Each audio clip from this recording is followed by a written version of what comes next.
Everyone kept telling me I deserved someone who would treat me right, and when Nathan walked into my life, I thought the universe had finally listened. I was 26, working as a paralegal at a mid-sized firm in Austin, and still recovering from a relationship that left me unable to trust my own judgment. We met at a coffee shop near my apartment on a Saturday morning in August of 2017. He was sitting alone with a philosophy book, and when I accidentally bumped his table reaching for napkins, he looked up with this warm, patient smile and apologized, even though it was completely my fault. He offered to buy me a replacement coffee even though I had not spilled mine, asked my name like he genuinely wanted to remember it, and that first conversation stretched into 3 hours without either of us noticing. Nathan asked about my childhood, my dreams, the things that kept me up at night. When I mentioned losing my father 2 years earlier, his expression shifted into something so tender that I almost cried right there in that coffee shop. He reached across the table and held my hand, said nothing for a moment, just let me feel understood. I drove home that afternoon thinking I had finally met the person I was supposed to be with. Nathan told me he worked in consulting, which explained why he traveled so often, sometimes gone for a week at a time. He always called around 11 at night when he was away, and hearing his voice became the thing I looked forward to most. Those first months were unlike anything I had experienced before. He remembered tiny details I mentioned in passing, surprised me with my favorite flowers on random weekdays, and never once made me feel stupid for being emotional or needy. When I cried about work stress or grief over my dad, he held me and said exactly what I needed to hear. My friends adored him. My mother kept hinting about grandchildren. I started picturing our wedding, our future kids, the house we would buy in the suburbs. He introduced me to his family over video call, a distant mother in Florida and a quiet brother named Colby who barely spoke.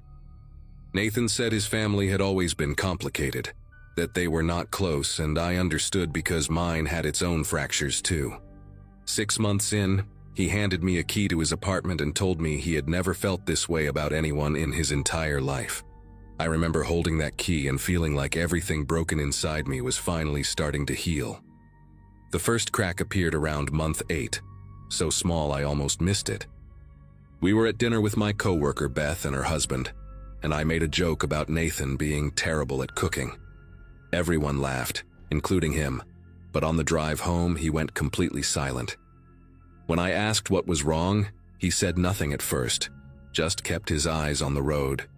Then, in this calm and measured voice, he told me that I had embarrassed him in front of people, that I had made him look incompetent, that a partner should build you up instead of tearing you down in public.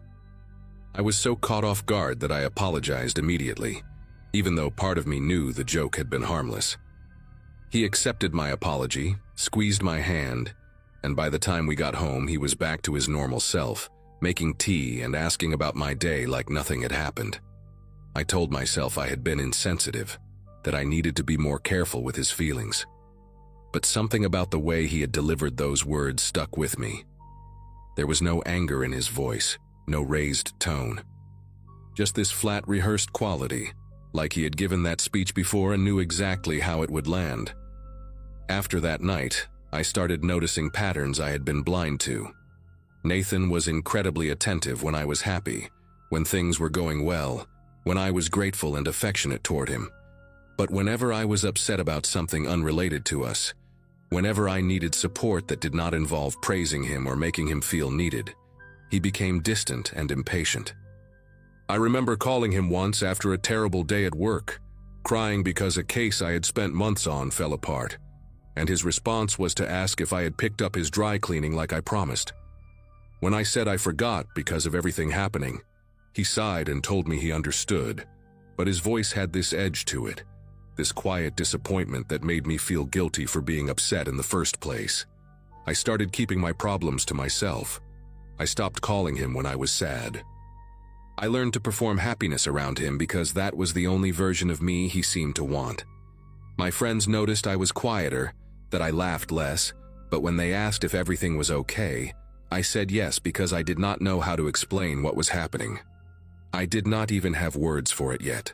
The lies started unraveling on a Wednesday in March, almost a year into the relationship. Nathan had left his laptop open on the kitchen counter while he showered, and I walked past it on my way to grab water. I was not snooping, not at first, but the screen was right there, and there was a Facebook message notification from someone named Kristen with a heart emoji next to her name. I stood there for maybe 10 seconds, telling myself not to look, telling myself there had to be an explanation. Then I clicked. The conversation went back months. She called him baby, asked when he was coming to visit again, mentioned missing him in her bed. There were photos I wish I had never seen. My whole body went numb as I scrolled, reading message after message that proved the man I loved had been living a double life. When Nathan came out of the shower and saw me standing there, he did not panic. He did not yell or try to grab the laptop. He just looked at me with this expression of profound sadness, like I was the one who had done something wrong by finding out. He sat me down and explained that Kristen was an ex who could not let go, that she was mentally unstable, that he had been trying to end things gently without pushing her over the edge. He cried. He held my face in his hands and swore on his dead grandmother that I was the only one he loved. I wanted to believe him so badly that I almost did. But something made me dig deeper over the following weeks, checking his phone when he slept, looking through old emails he thought he had deleted. What I found was worse than Kristen. There was another woman named Paige in Dallas who thought she was his girlfriend, a third named Monica in Houston, who had been sending him money for a business investment that did not exist. His consulting job turned out to be real, but he had been fired 8 months earlier, which meant every business trip had been a lie. Every late-night call from a hotel room had been made from someone else's apartment. I found a court record from 2014 showing he had been sued by a former partner for fraud. I found a different last name attached to a LinkedIn profile with his photo. The man I had given a key to my apartment, the man I had cried in front of and trusted with my deepest fears, was a complete fabrication. When I confronted him with everything, printed out and spread across the table, he did not deny it. He just looked at me with those same soft eyes and said, I was the only one who ever really knew him, that he had made mistakes but was ready to change, that leaving him now would destroy the only good thing in his life. He made me feel like walking away would be an act of cruelty. I stayed for another 3 months, which I know sounds insane to anyone reading this, but you have to understand how it works when someone like Nathan gets inside your head. Every time I tried to bring up the lies, he turned it around on me. He said I was paranoid, that I was letting my past trauma ruin something beautiful, that my inability to forgive was proof I had never really loved him. He cried so often during those conversations that I ended up comforting him instead of getting answers. He started monitoring where I went, who I talked to, how long I took to respond to his texts. If I was 10 minutes late coming home from work, he needed a detailed explanation. If I mentioned a male coworker, he wanted to know everything about him. He framed it all as concern, as love, as fear of losing me after everything we had been through. My friend Beth tried to have a conversation with me about it once, said she was worried I was not acting like myself anymore, and I got so defensive that we did not speak for 2 weeks. Nathan told me she was jealous of what we had, that real friends would support our relationship instead of trying to tear it apart.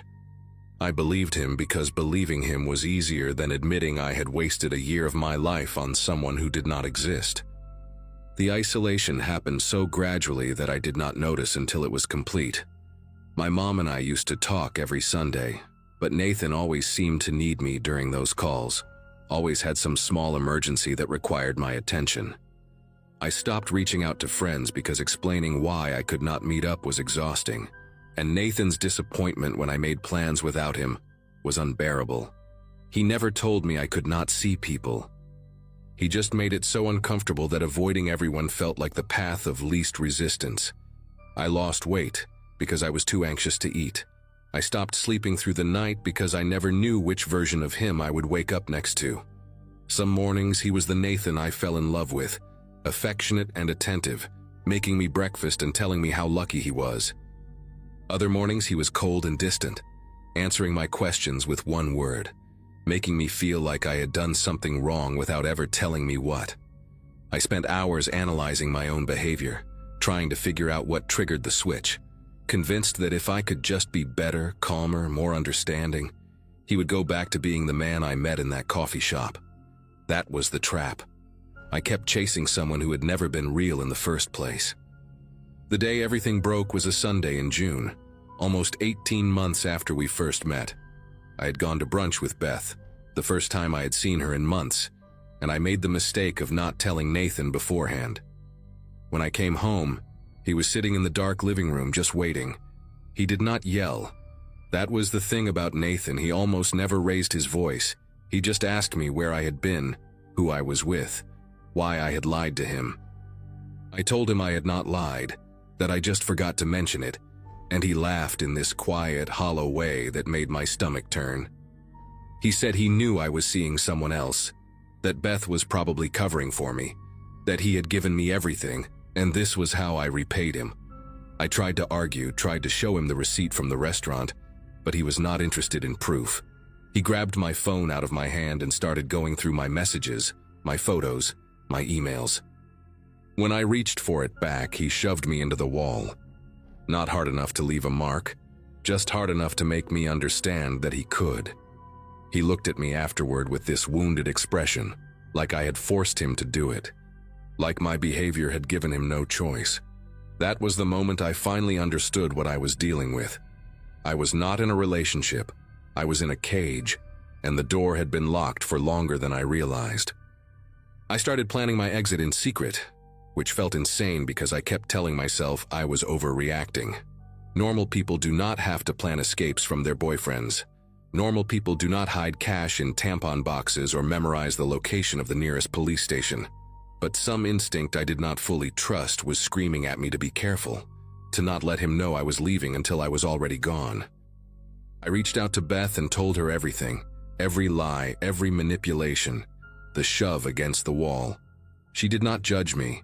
She just asked what I needed and started helping me make a plan. I was going to wait until Nathan left for one of his trips, pack what I could fit in my car, and drive to my mom's place 4 hours away. I changed my bank passwords, started forwarding important mail to Beth's address, even looked up how to get a restraining order in Texas. For 2 weeks I played the perfect girlfriend, agreeable and affectionate, never giving him a reason to suspect. It was the hardest performance of my life, kissing him goodnight while knowing he had shoved me into a wall and felt nothing. But I kept reminding myself that it was almost over, that I just had to hold on a little longer. Nathan left on a Tuesday morning for what he said was a 4-day trip to Phoenix. I watched him pack his suitcase, kissed him goodbye at the door, told him I loved him. The second his car turned the corner, I started moving. I had boxes hidden in the closet behind winter clothes, and I filled them as fast as I could, taking only what mattered. Photos of my dad, important documents, enough clothes to last a few weeks. I left behind jewelry he had given me, furniture we had picked out together, anything that might make him think I was coming back. Beth met me at the apartment and helped me load everything into my car. The whole process took less than 2 hours, but it felt like days. I kept expecting to hear his key in the lock, kept imagining what he would do if he walked in and found me halfway out the door.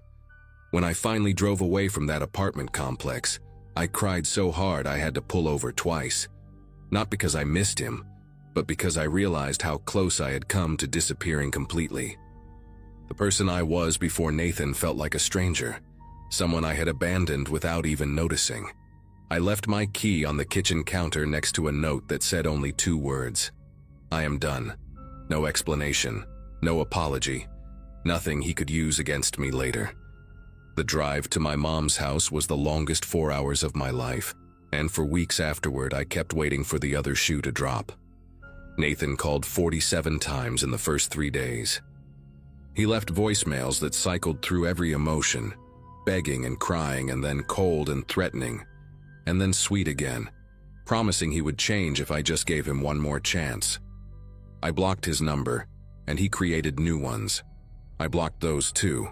He emailed my work account, messaged my friends on social media, even sent flowers to my mom's house with a card that said he would always love me. My mom called the police, but they said there was nothing they could do unless he showed up in person or made explicit threats. For months, I jumped every time I heard a car door slam, checked every parking lot for his black Camry, avoided going anywhere alone after dark. Then, just as suddenly as it started, it stopped.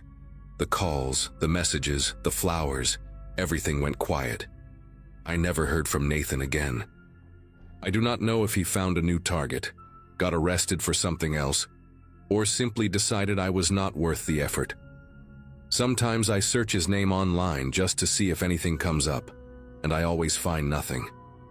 It is like he never existed at all, which I guess is fitting because the man I fell in love with never did. I am 30 now, still living near my mom, still flinching at loud noises in quiet rooms. I date sometimes, but I cannot stop looking for the signs, the too perfect attention, the questions that dig a little too deep, the empathy that only shows up when it benefits them. I do not know if I will ever trust anyone the way I trusted him, and maybe that is okay.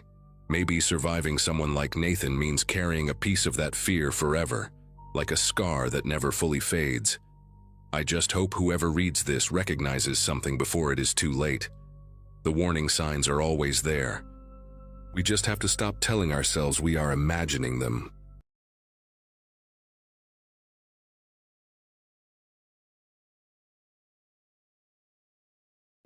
Nobody tells you how much of your dignity you lose when you become a patient.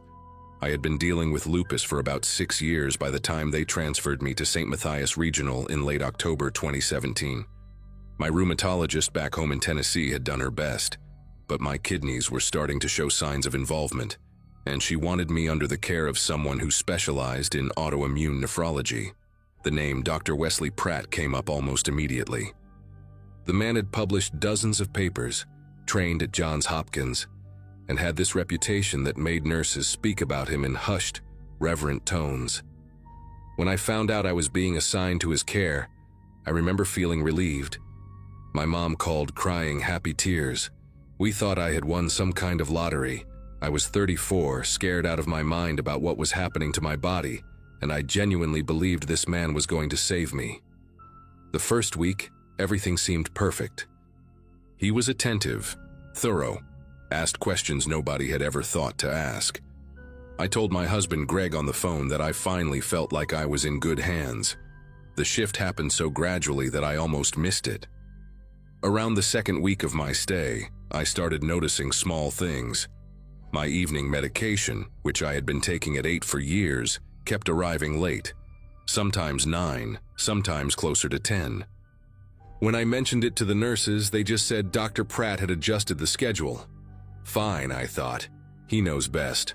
But then my prednisone dosage changed without anyone telling me. I only realized because the pills looked different, smaller than usual. I asked about it during rounds, and Dr. Pratt gave me this patient smile and said they were trying a new protocol, that I should trust the process. His tone was calm, almost fatherly, but something in his eyes made me uncomfortable. Not cruel exactly, more like distant, clinical in a way that felt too detached. The other patients in my ward, mostly women around my age dealing with similar conditions, seemed to adore him. Janet, the woman in the room next to mine, called him a godsend. But I started keeping a little notebook by my bed. Dates, times, what pills I received, how I felt after.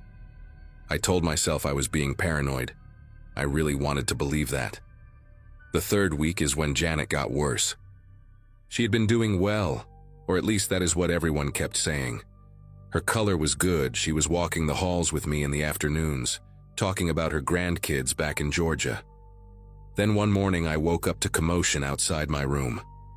Nurses rushing past, that urgent but controlled pace they use when something is really wrong. Janet had crashed overnight. Kidney failure, they said. Acute and sudden. I remember standing in my doorway watching them wheel her to the ICU, and Dr. Pratt was right there, his face grave and concerned, speaking softly to her daughter who had arrived in a panic. He looked like a man who genuinely cared. But later that day, when he came to check on me, I noticed something that made my chest tight. He asked how I was feeling, the usual questions, but then he paused and looked at my notebook on the bedside table. Just for a second. His expression did not change, but he asked what I was writing. I said it was just a journal, personal stuff to pass the time. He nodded and smiled, said that was healthy, keeping the mind active. But when he left, I noticed my notebook had been moved slightly. The pen was on the wrong side. I started paying closer attention to everything after that. The ward had about 12 patients, all women, all dealing with chronic autoimmune conditions. Most of us were long-term, weeks or months of treatment. I began talking to the others more, casual conversations in the common room or during our slow shuffles down the corridor. What I found out made me uneasy. Donna, a 46-year-old with scleroderma, told me her symptoms had gotten mysteriously worse since arriving, despite the aggressive treatment plan. She was losing weight, could not keep food down, and nobody could explain why. Yolanda, who had been there the longest, almost 3 months, said she had filed a complaint early on about her medication being inconsistent, but nothing ever came of it. When I asked if she had talked to Dr. Pratt about it, she just shrugged and said he always had an explanation. He always had data to back it up, charts and numbers and test results that made you feel stupid for questioning him. The man had an answer for everything, delivered with that same patient, almost paternal tone. I started to wonder if the answers were actually true, or if we were all just too sick and too scared to push back. My own body started betraying me around day 19. I woke up with joint pain so severe I could barely move my fingers. This was not normal for me, not even during my worst flares back home. My face was puffy, my ankles swollen, and when I urinated there was a dark tint that scared me. I pressed the call button and waited, and waited. It took almost 40 minutes for someone to come. A young nurse named Brooke, who looked genuinely apologetic. She said they were short-staffed, took my vitals, and promised to page Dr. Pratt. He showed up 2 hours later, unhurried, clipboard in hand. I told him everything, described each symptom in detail, and he listened with that composed expression of his. Then he said it was likely just a reaction to the treatment adjustment, that my body was recalibrating. He used that word, recalibrating, like I was a machine. When I pushed harder, asked to see my lab results from the past week, he tilted his head slightly and said patients reviewing their own charts often led to unnecessary anxiety. He recommended I focus on rest and trust the process. That phrase again, trust the process. I wanted to scream at him, but I was too weak and too afraid of being labeled difficult. In hospitals, being difficult can get you dismissed or ignored, and I knew I could not afford that. That night, I could not sleep. I kept thinking about Janet in the ICU, about Donna losing weight she could not afford to lose, about Yolanda filing complaints that went nowhere. Around 2 in the morning, I got out of bed and walked to the nurse's station. The ward was quiet, that strange hospital quiet where machines hum and fluorescent lights buzz, and everything feels suspended. There was only one nurse on duty, an older woman I had not seen before, and she was busy with paperwork. I told her I needed to use the bathroom down the hall, which was technically true, but on my way back I stopped by the small records room near the station. The door was ajar. I do not know what made me do it, maybe desperation or maybe just the feeling that something was deeply wrong and I needed proof. I slipped inside and found the filing cabinets organized by room number. My file was thin, which surprised me, but what I saw inside made everything click into place. The medication logs did not match what I had been receiving. According to my chart, I was on the standard immunosuppressant protocol, but the pills I had been given, the ones I had documented in my notebook with descriptions and timestamps, were different. Smaller doses, different colors. Someone had been altering my treatment while the official records showed everything was normal.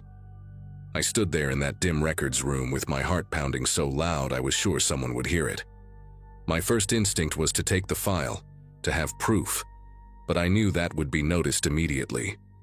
Instead, I pulled out my phone and took pictures of every page. Then, because I could not stop myself, I looked at Janet's file. Hers was thicker, months of documentation, and as I flipped through, I saw a pattern that made me feel sick. Her immunosuppressants had been reduced 3 times over the past 8 weeks, each time with a note signed by Dr. Pratt citing patient tolerance concerns. But Janet had never complained about side effects. She told me herself that she felt fine on her medication, that it was finally working after years of struggling. I checked Donna's file next, then Yolanda's. The same pattern. Dosage reductions, medication switches, always with clinical justifications that sounded reasonable on paper, but did not match what the patients themselves reported. I took pictures of everything I could, my fingers clumsy and trembling with fear and adrenaline. I must have been in there for 15 minutes when I heard footsteps in the corridor. Slow, deliberate footsteps. I shoved the files back into the cabinet and pressed myself against the wall behind the door, holding my breath. The footsteps stopped right outside. I could see a shadow through the crack in the door, someone standing there, not moving. Seconds passed that felt like hours. Then the shadow moved on, and I heard a door open and close further down the hall. I waited another 5 minutes before slipping out and making my way back to my room. I did not sleep at all that night. I just lay there staring at the ceiling, going through the photos on my phone over and over, trying to make sense of what I had found. In the morning, during rounds, Dr. Pratt came to see me as usual. He asked how I slept, checked my vitals, made notes on his tablet. Everything normal, everything routine. But right before he left, he paused at the door and turned back to me. He said he noticed I had been up late, that the night nurse mentioned seeing me in the hallway. His voice was casual, friendly even, but his eyes held mine for just a beat too long. He said I should be careful, that wandering around at night was not good for my recovery. Then he smiled, wished me a good day, and left. I understood the message perfectly. He knew. Maybe not exactly what I had seen, but he knew I was looking. And that smile, that calm and professional smile, was a warning. I called Greg that afternoon and told him everything. He wanted to drive up immediately, pull me out of there, but I begged him to wait. If I left against medical advice, my insurance would not cover the treatment I desperately needed, and we were already drowning in medical debt. Instead, I asked him to contact a patient advocate and maybe a lawyer, someone who could look at the photos I had taken and tell us what to do. He agreed, but I could hear the fear in his voice, the helplessness of being 3 hours away, while his wife was trapped in a place that was supposed to heal her. After we hung up, I tried to act normal. I went to the common room, talked to Donna about her daughter's wedding, smiled at the nurses, ate my bland hospital lunch. But I noticed things I'd missed before. The way certain nurses avoided eye contact with Dr. Pratt. The way one of the younger residents, a woman named Shaw, always seemed tense during rounds. Her jaw tight, her responses clipped. I tried to approach her later that day, caught her alone by the vending machines. I asked if I could talk to her privately about my care. She looked at me with something like panic in her eyes and said I should direct all questions to Dr. Pratt. Then she walked away so fast she almost ran.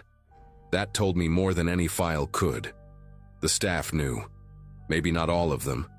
Maybe not the details, but enough of them knew something was wrong and they were too scared or too complicit to speak up. The retaliation started the next morning.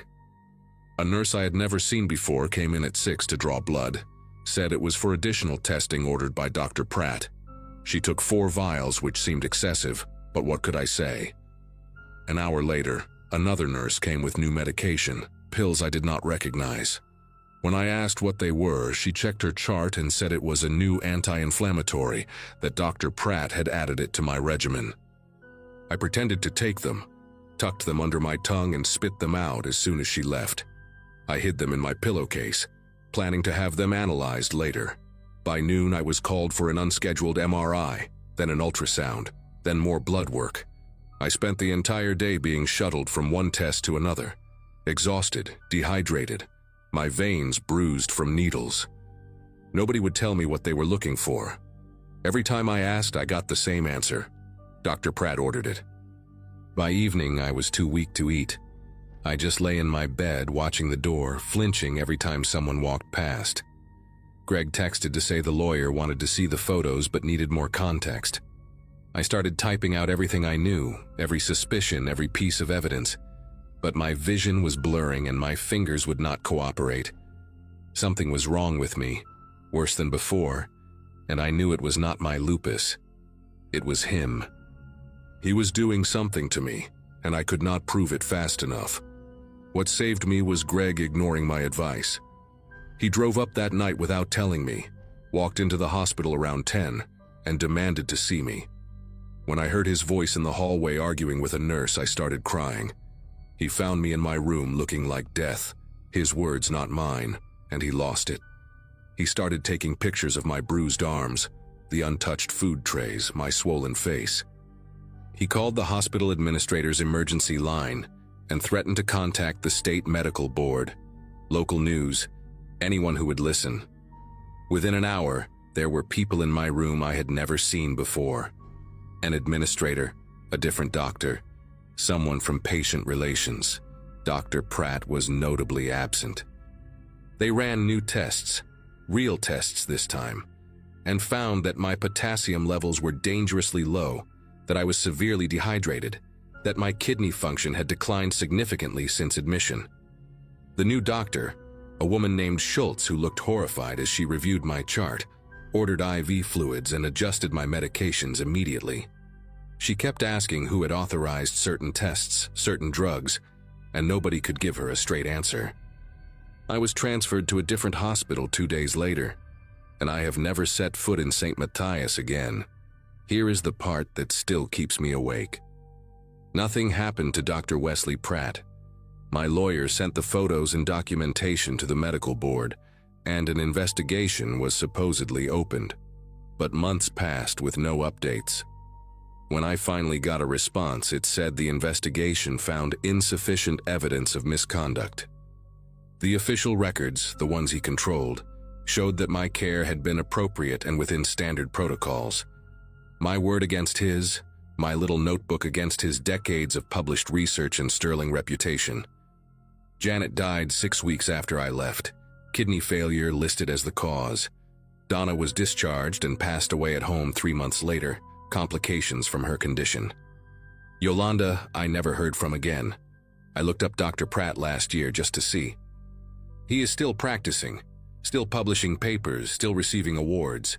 His photo on the hospital website shows him smiling, that same calm, patient smile, surrounded by grateful testimonials from patients who credit him with saving their lives. And maybe he did save some of them. Maybe that is what makes it so terrifying. He gets to choose.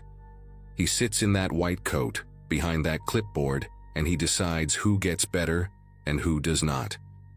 I cannot explain why he targeted us, what he got out of watching us deteriorate under his care. Control, maybe. Curiosity. The thrill of holding life in his hands and squeezing just to see what happens. I do not know. All I know is that I got out because my husband made noise, because he refused to be polite about it. And I think about all the patients who do not have someone like that, who are alone and scared and trusting the process like they are told. I think about them more than I should.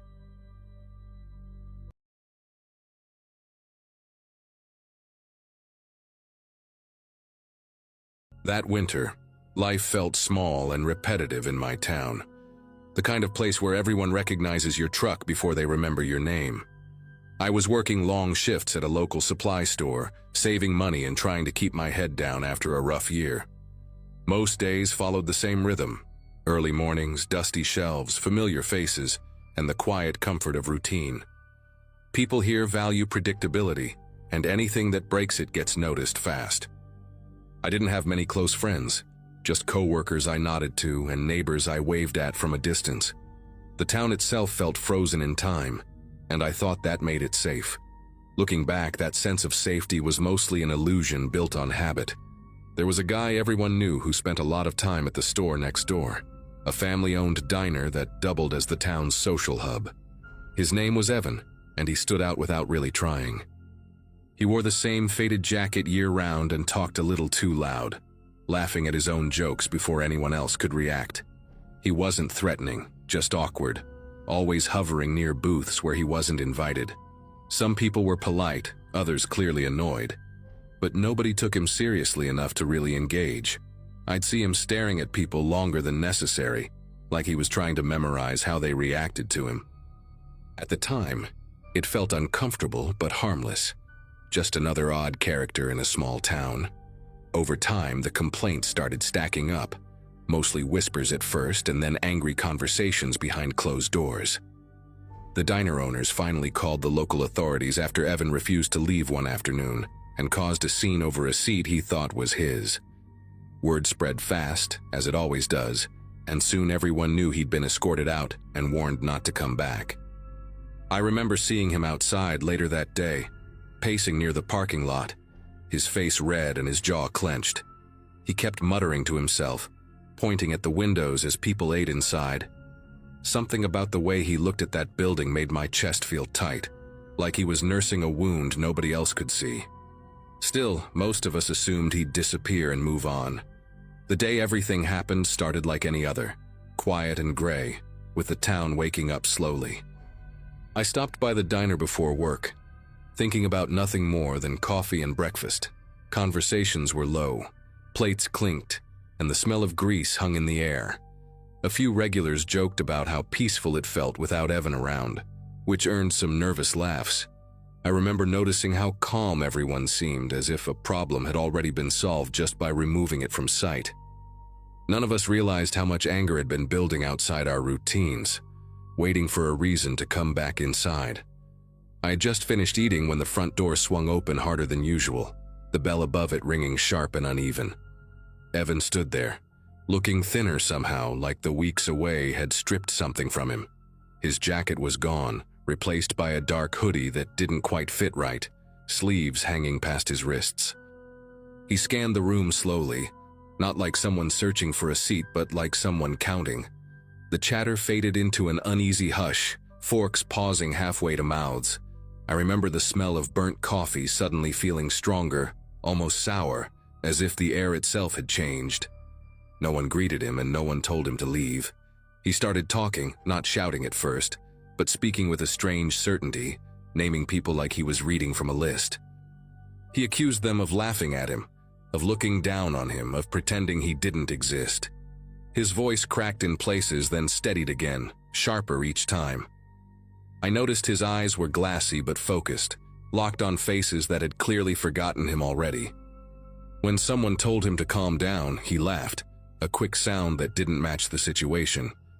That was when he reached inside his hoodie, and the room seemed to shrink around us.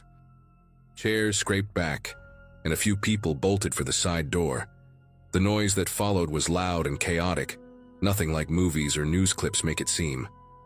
I dropped behind the counter instinctively, my ears ringing as people screamed and ducked. From where I was crouched, I could see Evan's shoes pacing back and forth, steady steps like he was on a schedule. He kept talking between shots, rambling about respect and being pushed aside, about how everyone would remember him now. The sound of breaking glass mixed with cries and the metallic echo of something hitting tile. Time lost its shape, stretching and snapping in ways I still struggle to explain. Eventually, sirens cut through the chaos, growing louder until they drowned everything else out. Evan stopped moving, his voice fading into incoherent muttering before going silent. When officers rushed in, shouting commands, the diner looked unrecognizable, smoke hanging low and chairs overturned like fallen bodies. I stayed on the floor until someone touched my shoulder and told me it was over. Walking outside, the cold air burned my lungs, and the town felt unfamiliar, like a place I'd never truly known. People stood in clusters, crying, staring, trying to make sense of something that had no simple explanation. In the days that followed, the town moved in a strange, muted rhythm, like everyone was afraid of making noise. News vans showed up, then left, and the diner stayed closed with paper taped over the windows. People replayed moments in their heads, wondering which small interaction had mattered more than they thought. I kept remembering Evan standing there, counting faces, as if he'd been building that list for a long time. Sleep didn't come easy, and when it did, it brought fragments of sound and light that snapped me awake, Conversations felt forced, heavy with things nobody knew how to say out loud.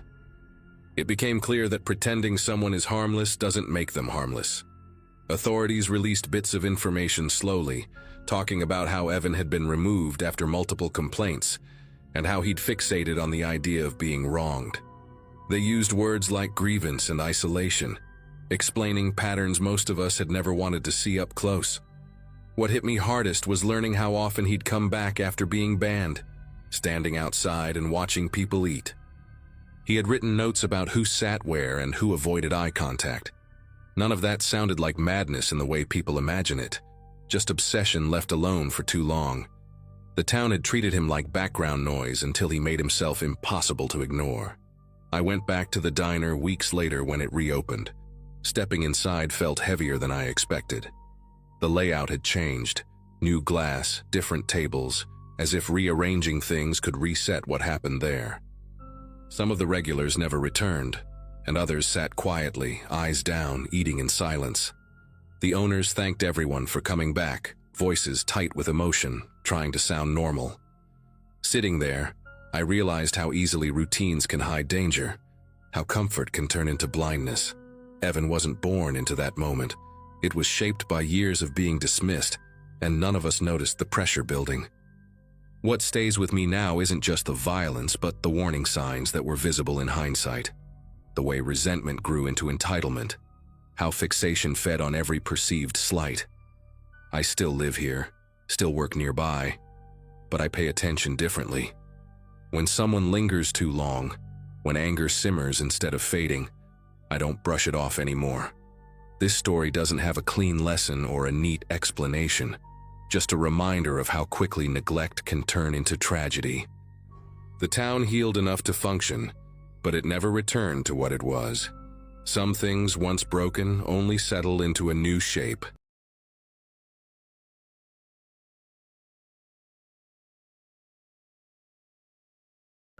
Neighbors never checked on me, and I preferred it that way. My house sat at the end of Birchwood Lane in a quiet suburb outside of Cleveland, Ohio, where most folks kept their lawns trimmed and their conversations short. I had graduated from Lakewood High back in 2007, which meant I had spent nearly 2 decades watching people around me build families, careers, connections I never quite understood how to form. My mother passed when I was 11, my father drank himself into an early grave 6 years later, and my older brother Keith overdosed in the bathroom of a gas station somewhere in Michigan before I turned 25. So by the time that particular Wednesday morning in October 2024 arrived, I had been living alone in my childhood home for almost a decade, working remotely as a data entry clerk, ordering groceries online, and speaking to other human beings maybe once or twice a month. The silence of that house had become my entire world, and I had convinced myself that was exactly what I needed. That morning started like any other, with me waking up around 6 to the sound of the furnace kicking on and the familiar creak of the old pipes running through the walls. I made coffee in the same chipped mug I had used since college, scrolled through work emails on my laptop at the kitchen table, and listened to the wind rattle the loose screen on the back porch. The sky outside was that flat gray color Ohio gets in late autumn, the kind that makes everything feel muted and heavy. I remember thinking the house felt colder than usual, even with the heat running. There was a draft coming from somewhere I could not identify, and when I walked through the living room, I noticed the basement door was slightly ajar. I always kept that door closed. My father used to say the basement held bad memories, and even after all those years, I never liked going down there. I pushed the door shut, heard the latch click, and told myself the old frame must have warped again with the temperature change. It was a simple explanation, the kind of thing that happens in old houses all the time. Around 9, I went back downstairs to refill my coffee and found the basement door open again. Not just ajar this time, but wide open, the darkness beyond it spilling into the hallway like something alive. I stood there staring at it for a long moment, my mug halfway to my lips, trying to process what I was seeing. The latch was old, but it worked fine. I had heard it click into place just a few hours earlier. There was no wind inside the house strong enough to push a door open, No logical reason for it to have moved on its own. I set my coffee down on the counter and walked toward the doorway, close enough to feel the cold air rising from below. The basement smelled the way it always did, like damp concrete and old cardboard boxes and something faintly chemical that I had never been able to identify. I reached for the light switch on the wall, flipped it, and watched the single bare bulb at the bottom of the stairs flicker to life. Nothing moved down there. Nothing made a sound. But I could not shake the feeling that something had just been standing at the bottom of those steps, waiting in the dark. I did not go down to check. Instead, I closed the door again, locked the deadbolt this time, and went back to work at my kitchen table. My hands were steady, but my mind was not. I kept glancing toward the hallway, kept listening for the sound of that latch clicking open, kept imagining footsteps on the concrete floor beneath me. The thing about living alone for so long is that you develop a relationship with silence.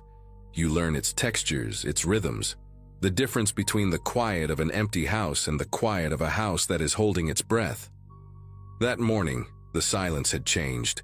It had weight to it, a thickness that pressed against my eardrums and made the normal sounds of the house seem muffled and far away.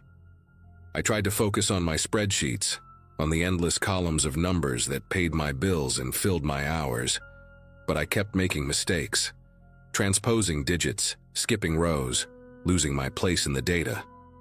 By noon, I had accomplished almost nothing, and my neck was stiff from tension I had not realized I was carrying.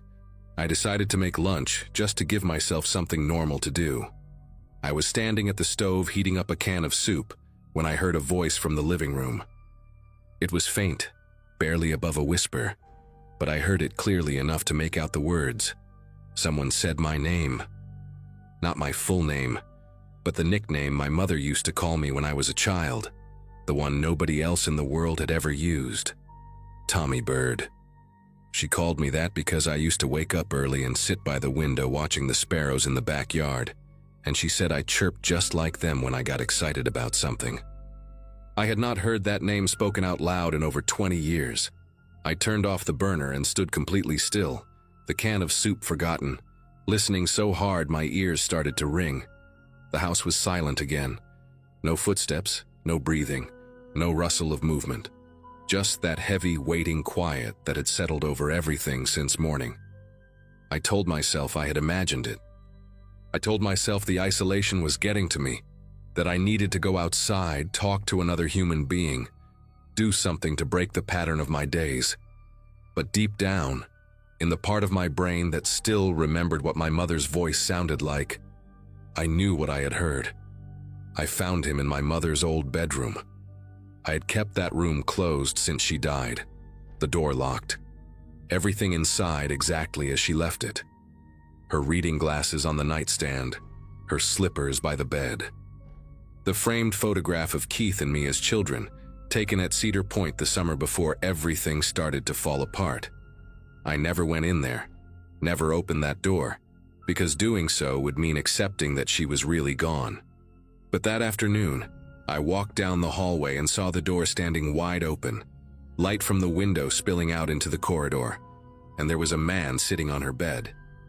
He was wearing my father's old flannel shirt, the red and black one with the torn pocket that I had thrown away years ago. His back was to me, and his shoulders were hunched forward in that familiar way my father used to sit when he was drinking, curled in on himself like he was trying to disappear. I stood in the doorway, unable to move, unable to speak, watching this stranger who had somehow gotten into my house and dressed himself in my dead father's clothes. When he turned to look at me, his face was wrong. The features were close enough to make my chest tight, but the eyes were too far apart, and the nose was crooked in a way my father's had never been. He smiled at me with my father's mouth and said my name in my father's voice, and something inside me snapped clean in half. I do not remember going to the garage. I do not remember picking up the crowbar that I kept next to the toolbox, the heavy iron one with the curved end that my father used to pry open stuck windows. What I remember is standing over the man on my mother's bed, the crowbar slick in my grip, his face no longer smiling. He had his hands up in front of him, palms out, and he was saying something I could not understand. The words did not make sense. They were not my father's words, not the slurred accusations and bitter disappointments I had grown up hearing. This man was begging. He was crying. He kept saying a name that was not mine, kept asking for someone called Marcy, kept telling me he was sorry, and that he did not mean to scare anyone. But I knew what he was. I knew he had come into my home wearing my dead father's face, trying to trick me, trying to break into the careful order I had built to survive. The first swing caught him across the forearm, and I heard the bone crack like a dry branch. The second one hit his shoulder as he tried to roll away from me. By the third, he had stopped begging and started screaming, and by the fourth, he had stopped making any sound at all. The silence afterward was different from any silence I had known before. It was absolute, complete, like the house itself had been holding its breath and finally exhaled. I stood there looking down at what I had done, at the red spreading across my mother's white bedspread, at the shape that no longer looked anything like my father. My arms ached from the effort and my breathing was ragged, but my mind was perfectly clear. I felt calm. I felt in control. The intruder was dead and my home was safe again, and all I needed to do now was clean up the mess before anyone found out what had happened. I wrapped him in the bedspread first, rolling him up like a carpet the way I had seen in movies, and I dragged him down the hallway to the basement door. The stairs were narrow and steep, but I managed, letting gravity do most of the work, listening to the dull thump of his weight against each step. I buried him in the dirt floor at the back of the basement, behind the old furnace where my father used to hide his bottles from my mother. It took me 3 hours to dig a hole deep enough, and by the time I finished, my palms were blistered and my back was screaming. But I did it. I covered him up and tamped down the earth and spread some old boxes over the spot to hide the disturbed soil. Then I went upstairs and started cleaning. I thought it was over. I spent the rest of that evening scrubbing blood from the hardwood floors, washing the walls where splatter had reached, burning the crowbar handle in the backyard fire pit along with my stained clothes. The smell of bleach filled every room in the house, so strong it made my eyes water, but I kept going until there was no trace left of what had happened. I remade my mother's bed with fresh sheets from the linen closet, sheets she had bought years ago and never used, still in their original plastic packaging. I vacuumed the hallway carpet 3 times. I checked every lock, every window, every possible entry point. By midnight, the house was cleaner than it had been in years, and I sat down at the kitchen table with a glass of water and let myself breathe. The man in my mother's room had been an intruder, I told myself. A home invader who had studied my family somehow, learned their faces, their mannerisms, tried to use that knowledge to manipulate me. I had defended myself. I had protected my home. Anyone would have done the same thing in my position. I repeated these words like a prayer until I almost believed them, until the trembling in my hands finally stopped, and I could close my eyes without seeing his face. But she came back the next morning. I woke up just after dawn to the sound of someone humming in the kitchen, a melody I recognized instantly, because my mother used to hum it while she made breakfast. It was an old hymn, something about gathering at the river, and she always hummed it slightly off-key in a way that used to make my father roll his eyes.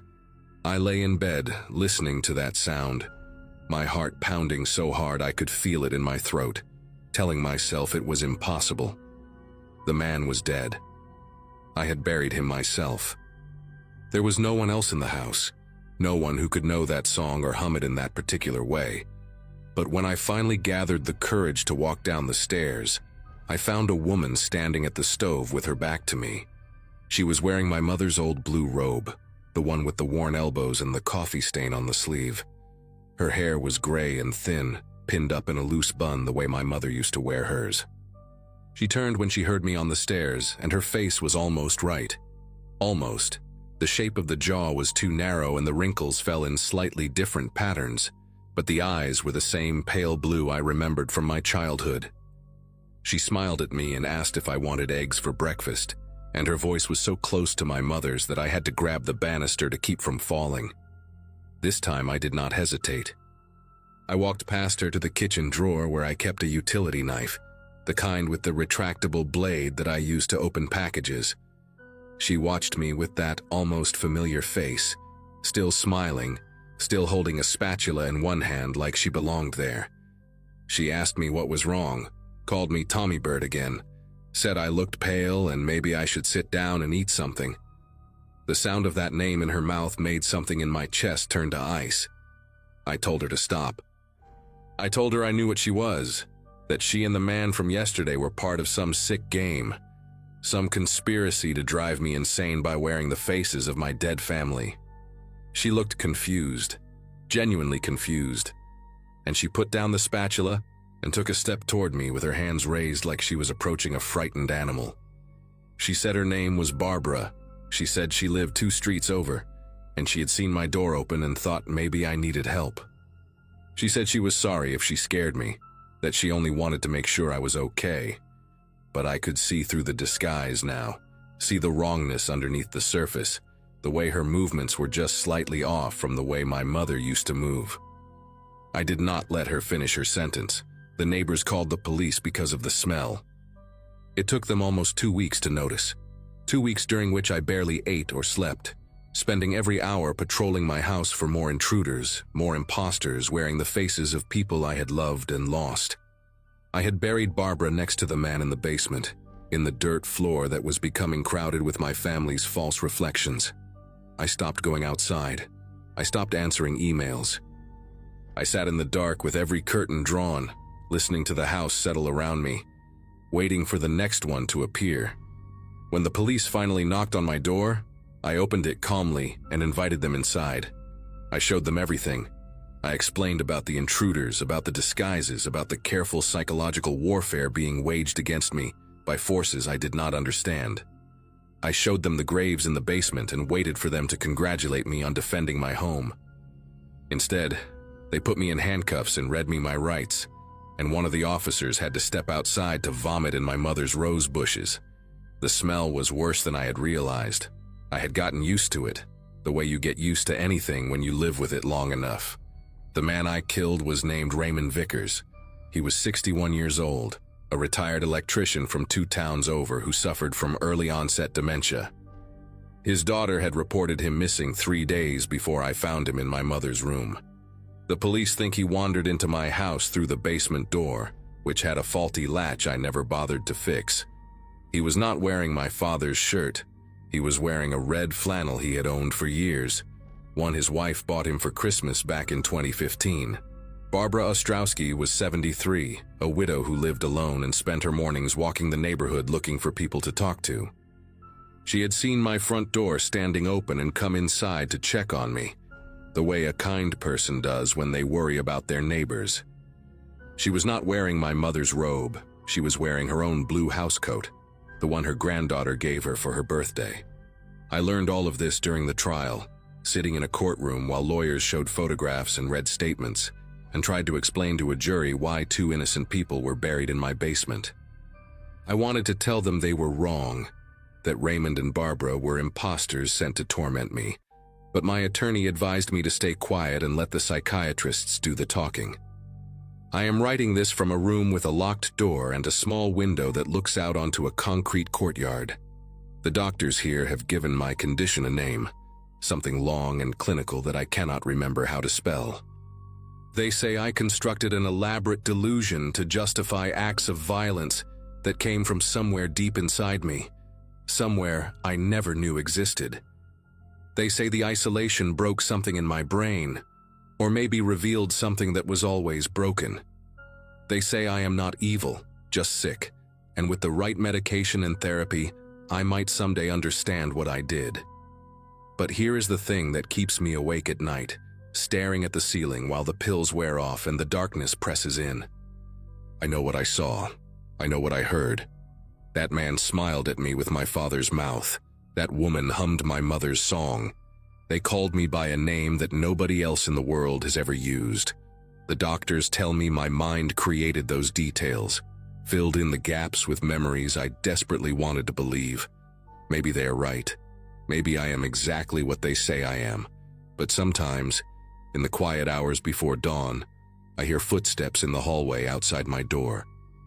I hear someone humming an old hymn about gathering at the river, and I wonder if they ever really stopped coming for me, or if they are just waiting for me to be alone again.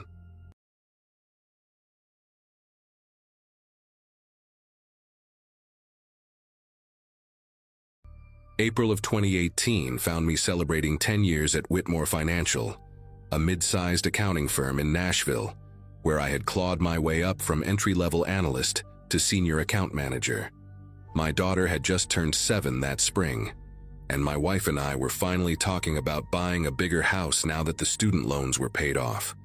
Life felt stable in a way it never had before. I remember thinking I had figured out the formula. Show up early, leave late, keep your head down, do good work, and the company would take care of you. The corner office on the 4th floor had my name written all over it, at least in my mind. I had earned the trust of 3 different supervisors over the decade, survived 2 rounds of layoffs, and built a reputation as the guy who could fix any account that went sideways. That version of me seems almost naive now, like watching home videos of someone who has no idea what is coming. Our department head, a gruff but fair man named Phil Buckner who had mentored me since my 2nd year, announced his early retirement at the end of March. Heart problems, he said, though I suspected his wife had finally convinced him that 60-hour weeks were not worth the corner office.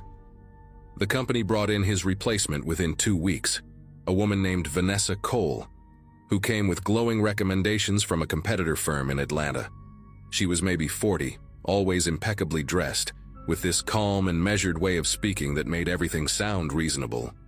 During her first week, she made a point of meeting with each team member individually, asking about our goals, our families, our concerns about the department. I walked out of that meeting feeling optimistic. She had listened intently, taken notes, asked follow-up questions about my daughter. It felt like the kind of leadership transition that might actually improve things. I had no way of knowing that our conversation had been a reconnaissance mission, that she was mapping out exactly which pressure points would work best when the time came to dismantle everything I had built. The first incident happened about 3 weeks into her tenure, small enough that I almost dismissed it entirely. I had been working on the Pemberton account, a difficult client who required constant hand-holding and precise documentation. Vanessa had sent me an email on a Tuesday asking for a status update by end of week, which I delivered Thursday afternoon, a full day early. The following Monday, during our team meeting, she mentioned casually that she was concerned about the Pemberton timeline, noting that she had requested the update by Wednesday, and it had arrived late. I opened my mouth to correct her, but she had already moved on to the next agenda item, her tone light and unbothered. After the meeting, I checked my email to confirm the original deadline. Friday. She had clearly written Friday. I almost forwarded it to her as a polite correction, but something made me hesitate. Instead, I took a screenshot and saved it to a folder on my desktop. It felt paranoid at the time, like I was overreacting to a simple miscommunication. That folder would grow thick with screenshots over the coming months. 2 weeks later, I was called into a meeting with Vanessa and the HR representative, a nervous young man named Jerome who kept adjusting his glasses. Vanessa explained, with genuine-sounding concern in her voice, that a coworker had reported feeling uncomfortable with some comments I had allegedly made about workload distribution. She would not tell me who had complained or what exactly I had said, citing confidentiality, but she wanted me to know that she took these matters seriously and hoped we could move forward with better communication. I sat there stunned, running through every conversation I could remember from the past month. I had made no comments about workload to anyone except my closest work friend, Dale Hoffman, and those had been standard venting sessions in the break room about nothing in particular. When I tried to ask clarifying questions, Vanessa smiled warmly and said she was sure it was just a misunderstanding, that she was not looking to make a big deal of it, that she simply wanted to keep me informed. Jerome nodded along without ever meeting my eyes. I left that meeting feeling like I had been accused of a crime without being told what the crime was, and the worst part was how reasonable Vanessa had made the whole thing sound. I started paying closer attention after that, and once I knew what to look for, The pattern became impossible to ignore. Small things kept happening, each one deniable on its own, but adding up to something deliberate. I would be left off email chains about projects I was leading, then questioned about why I had not contributed to discussions I never knew were happening. Meeting times would shift without anyone notifying me directly, and I would arrive to find my colleagues already mid-conversation, Vanessa offering a sympathetic look and saying she was sure someone had told me. My access to certain shared files was revoked due to what IT called a system glitch, though it took 2 weeks and 3 help desk tickets to restore. One afternoon, I overheard 2 junior analysts whispering near the elevator, and when I approached, they went quiet in a way that made my chest tighten. I asked Dale about it later, and he hesitated before saying that Vanessa had mentioned in a sidebar that I was going through some personal issues and that the team should be patient with me. Personal issues. I had never told her anything about personal issues because there were none to tell. She was inventing a version of me and distributing it like a memo. The isolation was the hardest part to explain to my wife, Colleen. I mean, not Colleen. Her name is Laura. Sorry, I get mixed up sometimes even now when I think about that period. I would come home and try to describe what was happening, but it sounded paranoid even to my own ears. My boss changed a deadline and then said she did not. A coworker filed a vague complaint that nobody will explain. These were not the kinds of problems that translated well over dinner. Laura would listen patiently, suggest that maybe Vanessa was just disorganized. Maybe there had been genuine miscommunication. Maybe I should give it more time. And part of me wanted to believe that, wanted to accept the simpler explanation. But I could see the doubt creeping into my wife's eyes when I brought it up too often. The way she would change the subject to our daughter's school play or the leak in the basement. I started keeping things to myself, partly because I did not want to sound crazy, and partly because I was starting to wonder if maybe I was. That is what this kind of thing does to you. It makes you question your own memory, your own perception, your own sanity. And looking back, I think that was exactly the point. By June, I had assembled a folder with over 40 screenshots, saved emails, and time-stamped notes documenting every incident I could catch. I felt like a detective building a case, except the case was my own professional survival. Dale was the only person at work I trusted enough to confide in, and one Thursday after everyone else had left, I showed him the folder. His face went through several expressions as he scrolled through the evidence. Confusion, then recognition, then something that looked a lot like fear. He admitted that he had noticed some of the same patterns, that Vanessa had asked him pointed questions about my work habits and my attitude, questions that seemed designed to elicit negative responses. But he also told me something that made my throat go dry. Vanessa had already spoken to him privately about her concerns regarding my performance, framing it as a confidential discussion about how to support a struggling colleague. She had painted a picture of someone falling apart, missing deadlines, alienating coworkers, possibly dealing with substance issues. Dale said he had pushed back, told her that did not match the person he knew, but she had just nodded sympathetically and thanked him for his loyalty. The word she used was loyalty, like defending a friend of 10 years was some kind of character flaw. I decided to go to HR directly, bypassing Vanessa entirely. I spent a weekend organizing my documentation into a clear timeline, printing everything out in case digital files could be altered or deleted. Monday morning, I requested a meeting with the head of human resources, a woman named Diane Prescott, who had been with the company almost as long as I had. I sat in her office and laid it all out. The changed deadlines, the phantom complaints, the whispering campaigns, the systematic exclusion. I showed her the emails with timestamps that contradicted Vanessa's claims. I kept my voice steady even though my heart was pounding against my ribs like it wanted to escape. Diane listened without interrupting, her expression unreadable, occasionally making notes on a yellow legal pad. When I finished, she thanked me for bringing this to her attention and said she would look into it. There was something in her tone, though, a careful neutrality that felt rehearsed. As I stood to leave, she asked me one question that I still remember word for word. She asked if I had been feeling overwhelmed lately, if everything was okay at home. I realized then, standing in that doorway, that Vanessa had already been there. Whatever story she had told, it had arrived before me and laid the groundwork. I was not reporting a problem. I was confirming a diagnosis. The next 2 weeks were the longest of my life. Diane never followed up with me directly, but I noticed changes in how people behaved around the office. Conversations would stop when I approached the coffee machine. Colleagues who had known me for years suddenly had somewhere else to be when I tried to chat. Even Dale started keeping his distance, and when I finally cornered him in the parking garage, he looked genuinely scared. He told me that Vanessa had called a private meeting with the team while I was out at a client site. She had expressed deep concern about my mental state, mentioned that HR was aware of the situation, and asked everyone to document any unusual behavior they observed. She framed it as looking out for me, protecting me, making sure I got the help I needed. Dale said a few people had pushed back, asked what specifically was wrong, but Vanessa had demurred, citing privacy. The genius of it was almost beautiful in a horrible way. She never had to accuse me of anything concrete.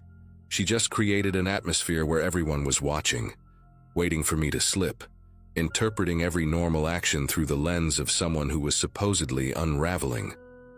I could feel their eyes on me in meetings, tracking my reactions, noting when I seemed frustrated or tired. Being observed like that changes how you move, how you speak, how you breathe. You become a performance of sanity, which somehow makes you feel less sane. I stopped sleeping through the night. I would lie awake running through scenarios, trying to figure out what I had done to make Vanessa target me, whether there was some offense I had committed without realizing. Laura grew more worried, and our conversations became careful in a way they had never been before. She suggested I see someone, a therapist, just to talk things through. I almost laughed at the irony. Vanessa had successfully exported her narrative into my own home. My daughter started asking why Daddy was sad all the time, and I did not have an answer that made sense to a 7-year-old. How do you explain that there is a person at work who is trying to convince everyone you are crazy, and the harder you try to prove you are not, the crazier you look? I started making mistakes for real then, small ones, the kind that come from exhaustion and constant anxiety. A misplaced decimal on a report, a client call I forgot to return. Each one felt like handing Vanessa another piece of ammunition. I was trapped in a machine of her design, and every movement I made only pulled the gears tighter. The worst part was that she remained unfailingly pleasant to my face, always asking how I was doing with that same warm concern, always offering to help if I needed anything. Sometimes I caught myself almost grateful for her kindness, before remembering that she was the one who had made me need it. The breaking point came on a Wednesday in late July, the kind of humid Nashville afternoon where the air feels like a wet blanket. Vanessa called me into her office and closed the door with a soft click that somehow sounded final. She sat across from me with a folder in her hands. My folder, I realized, the performance reviews and incident reports she had been compiling. Her voice was gentle as she explained that several team members had expressed concerns, that HR had documented a pattern of erratic behavior, that upper management felt it might be best for everyone if we discussed a transition plan. She used words like mutual and supportive and fresh start, but what she meant was that I was done. 10 years of my life erased by 3 months of carefully orchestrated destruction. I sat there listening to her dismantle my career with the same pleasant tone she used to ask about my daughter, and something shifted inside me. Maybe it was the absurdity of the moment, or maybe I had simply run out of fear. I asked her directly, looking straight into her eyes, why she had done this to me. Not what had I done wrong, not how could we fix it, but why. She held my gaze for a long moment, and I saw something flicker behind her professional mask. Not guilt, not embarrassment, but something cold and satisfied, like a cat watching a mouse finally stop running. Then she smiled and said she did not understand what I meant, that she had only ever tried to help me, that she hoped I would get the support I clearly needed. It was the most honest dishonesty I had ever witnessed. I did not fight the termination.